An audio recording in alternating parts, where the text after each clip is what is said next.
Hey YouTubers, this is Jacques from Jacques Photography, and today was Black Friday and I picked up some new memory cards. I want to talk. Hey YouTubers, this is Jacques from Jacques Photography, and today I picked up two brand new memory cards right here, and I want to talk about memory card issues and talk to you about my settings on my Fujifilm XT2 and get your input on how you work with yours.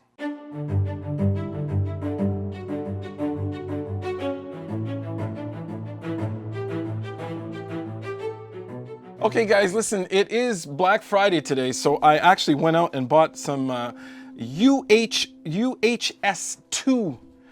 memory cards right here. Let me just do a mini unboxing. Let's see what it looks like inside. Now, I believe the difference between these and normal UHS cards is that the card itself has double slots on it. So let's look at that. You can see where it has double slots.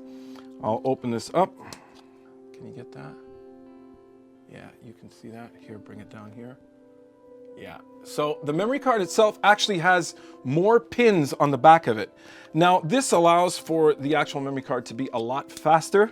This right here is a UHS-2 Class 10 SDHC Class 10 1000 times. I believe it's 150 megabytes. That would probably be read. For write, it's probably a bit lower. I believe 75 megabytes per second, which is very fast anyways. I bought these because I did encounter issues at the beginning with my Fuji XT2 when I had pretty good Lexar memory cards in here, but I just so happened to be out of cards at one point and I put in some old cards and I started getting freezing and heating of the camera. You cannot, in the Fuji XT2, put crappy memory cards. You just can't. You just got to put in high performance, the latest memory cards into your camera. I believe there was a time where, you know, you could just put in anything in a lot of cameras. I think in Canon you can throw anything in there. It'll just politely tell you on a Canon, listen, why can't write to this? It's just way too slow. But what happens with the Fuji XT2 is that it'll actually try to use it and it doesn't really work very well. So I will give a link to all the different videos I made on that, some issues I had. But I did buy these right here. So I bought two 32 gigabytes 1000 times. Now I have read around that there's 2000 times as well. So we're talking about quick write speeds, which is great when you're working with a mirrorless camera, which also writes pretty darn quick. So I'm gonna install these in right now. So let me just try to show you, like I'll initiate these cards right away. I'll show you what I have in here already. I have these right here, which are the Lexars, the 64. I don't know if the camera's gonna focus. Now there's supposed to be a lot more reliability from the videos I made before. I got a lot of feedback from a lot of people. They all basically told me go out and get yourself UHS-2s and a lot of your problems will disappear. So let's just go into the menu here. I'll tell you what I do, how I work with my camera. Now, first thing I do, I go into image. If we go into image quality, I take raw, straight raw. I don't do raw and JPEG. I do not do, I basically just go 100% raw. However, it does occur sometimes if I do have a client and I know they're gonna wanna see stuff very early and quickly, I will put normal plus raw. I don't go any further than that because the quality of the JPEG is like excellent. That's what's great also about a Fuji XT2 is that your JPEGs, they are beautiful. They really are very, very nice. So I put that in image quality is in raw. I also go to raw recording here. I put that in uncompressed.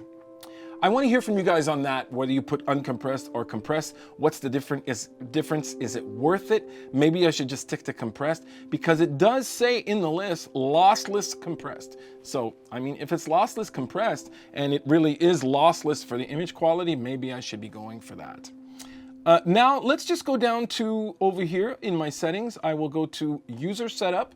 So I go down to where the wrench is, user settings, and in user settings, I go down to format. I format my slot, so I'll format the first slot right here. Now, see how fast that went, a lot faster. I will go back down here, user settings, format, and do slot 2. Did I do slot 1 or slot 2 before? Yeah, that's always a bit of a drag when you have 2 slots. Okay, let's go back here.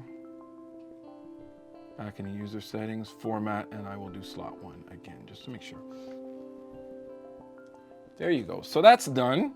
Now go back into the menu, settings in the card, because what I want to talk about today mostly is your dual card setup. Which one do you guys pick? So when you want to work with dual cards and you want to change your modes and do different types of modes on what the cards will do, I go to the wrench.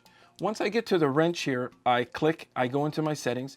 User settings is where you go to format your card, but you go into this first menu, you come down here, save data setup. So there's different ways I can work. If I go to save data setup, I have to go down to the next menu level and go to card slot setting, still image. When you go into that, it tells you right away you're going to be working with the still images and how they are set up. Now you go into this, you have sequential. Sequential basically is that you fill up one card, and once that card's done, you fill up the next card. That's sequential. You can also do backup. Backup is one card is filling up and the other one is filling up with the identical data. Now that all depends on what sort of settings you choose for your still images, whether it's RAW plus JPEG, da-da-da. But what it does is basically mirror what you are shooting, and it does it for a big reason. Most wedding photographers, event photographers, people who have clients who have moments in their lives that will only exist once are wise to do this type of thing, because you can finish a full wedding, pull that card out, and if you only have one card slot, you put that into your computer, and if that card lets go, you totally, not only do you not get paid, but you might even get sued at a wedding, because it's the only time they had to get all the images they wanted of their wedding and their marriage. And you might have just really screwed up. So having the backup setup is kind of cool. The next setting is the RAW plus JPEG setting. Now in this setting, what happens is one card is slotted for RAW and the other one is for JPEG. This is up to you. What type of settings, whether you use this or not, is up to you. But I personally do not use it. What I do use most of the time is backup. As soon as I am doing a big client, I'm on backup. I use backup. When I go to sequential is when I need a lot of space. I might use the dual 64s here and fill up one card and fill up the next. It just gives you the benefit of not having to have the inconvenience of having to switch out cards. So that's kind of nice with that sequential thing. So that's all I really wanted to say. So I got the new cards. I'm going to see if they work. Obviously, I got the 1,000 times. I've been reading a lot of articles where they say you got to get the 2,000 times, but I'll see if these do change anything.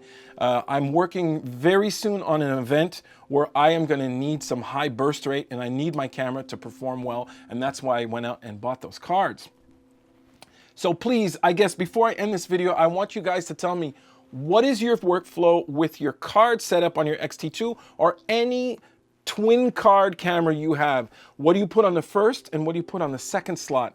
And why do you do that? So please, you guys, send in those comments. I love it when you guys talk. I've learned so much from you guys since I started doing this. So remember to like, share, subscribe, and don't forget, everybody, keep on making something from nothing.